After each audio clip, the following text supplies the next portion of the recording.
Someone in the NFL needs to explain what the result is when the wide receiver and the cornerback or safety both have the ball, because right now it does not make sense, because they have called these plays that are very similar to each other in 3 different ways. It starts in week 14 in the first Bears vs. Packers matchup, as early in the game, Caleb throws a pass to Colston Loveland for what looks like a first down. He takes 2 steps, and as he and the defender are going to the ground, the ball starts to come out, and the defender rips it away from Loveland. The call on the field was a catch. After you review, you could clearly see that he did not complete the catch, and Williams ends up with the ball in his hands without it ever hitting the ground. And even as a Bears fan watching this game, I thought it was an interception, but they called it incomplete, which made no sense at the time, and even less now, because if the receiver loses the ball and the defender ends up with it before the ball hits the ground, it should be a pick. It's that simple. Then we get to Saturday, Bills vs. Broncos game. Overall, a great game. Goes to overtime, and the Broncos start with the ball. The Bills get the stop and are driving down the field for the game-winning field goal. Josh Allen throws it up for Cooks. He looks to make a catch, and as him and the defender are going to the ground, the defender rolls over him and takes the ball away. Now, if you rewatch the replay in slow motion, you can see Cook's knee hits the ground while he has possession of the ball. However, they call it an interception on the field, and they don't really do a great job reviewing it, but they end up keeping it as an interception. The Broncos would end up driving down the field and winning the game. We later find out that Bo Nix got hurt, so it doesn't really matter because the Broncos are probably going to lose to the Patriots without Nix.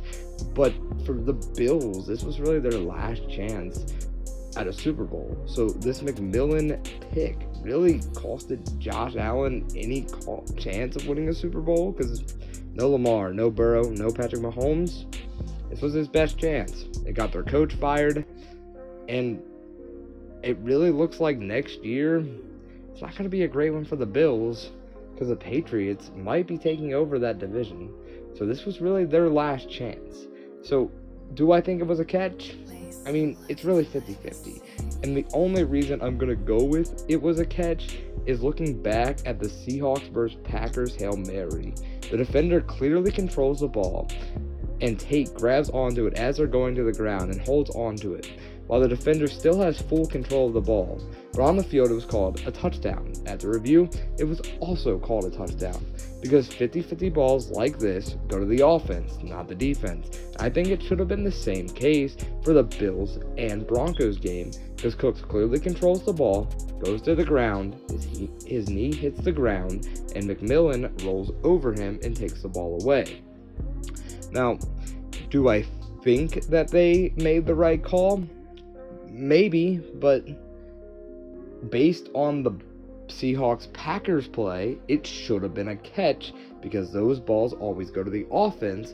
Or if you're basing it on the Loveland play, which is much more similar, because Loveland loses the ball going to the ground. The only difference is his knee doesn't touch before he loses it.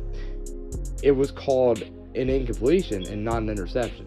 So the NFL needs to figure this out, because 3 different plays that had 3 different outcomes that were almost the exact same play, because the rule states that the offense and defense, if they both have possession of the ball at any point, it goes to the offense. Now, other people have mentioned the Calvin Johnson rule. That doesn't really make sense, because he would have survived the ground if McMillan didn't roll over him, and Calvin Johnson caught it anyway, so he lost the ball celebrating not making a catch, so it doesn't really matter.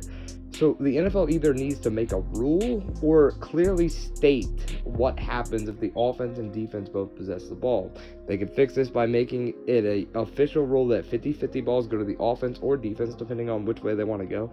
They'd probably go offense because they prefer offense. Or they could make it where these 50-50 balls, they just replay the down, because I mean, they really are 50-50 whether the offense or defense has possession. So overall, I think the Bills didn't really get screwed, because I think they probably made the right call based on the actual rules of football, but I think they made the wrong call based on other officiating plays that were very similar to this, because the Loveland play and the Seahawks-Packers play are so similar, and they were just officiated very differently, because even other plays similar to this that were clearly catches, like the Devontae Adams one, they at least took a really good look at it. Bills-Broncos, they didn't have a clear review for it. So I think it's really close whether it was a catch or not. And I think they had to give it to McMillan, but based on not the actual rules of football, just other calls they made, it should have went to the Bills. And I think the Bills would have went on to beat the Patriots and played probably Seattle for the Super Bowl. Probably would have lost anyways, but yeah. So what do you think? Do you think the NFL got it right? Do you think the Bills got screwed? And do you think they need to make any changes to make it more clear about what happens in these cases? See you all next time. Bye.